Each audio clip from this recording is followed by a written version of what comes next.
Nama ayah ni sampai dalam syurga, dia adalah ayah kepada anak-anaknya. Allahu Akbar. Tak boleh buang lah. Sekali Allah cipta ayah kita yang tu, Allah pilih yang itulah ayah kita selama-lamanya. Macam mana pun dia, siapa pun ayah kita, dia rendah ke, dia tinggi ke, gaji dia murah ke, gaji dia banyak ke, orang tak kenal langsung ke, semua orang kenal ke, satu tu je ayah kita, dia kekal selama-lamanya. Sampai dalam syurga kita akan panggil dia ayah.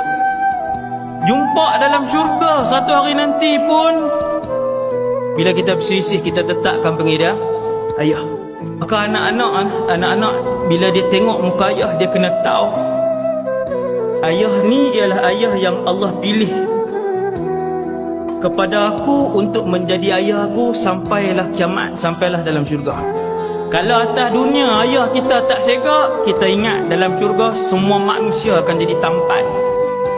Ayah kita akan jadi segak. Dalam syurga semua orang mulia, semua orang adalah raja di dalam syurga, dan semua orang adalah permaisuri di dalam syurga. Ayah kita miskin, ayah kita tak sega, ayah kita tak ada orang kenal, ayah kita tak ada pangkat, ayah kita tak ada sekian, dalam syurga dia akan kekal ayah kita. Dia akan jadi manusia yang kacak, dia akan jadi manusia yang kaya, dialah manusia yang sentiasa sihat, dialah manusia yang mulia, dialah raja. Kita pun anak jadi raja juga.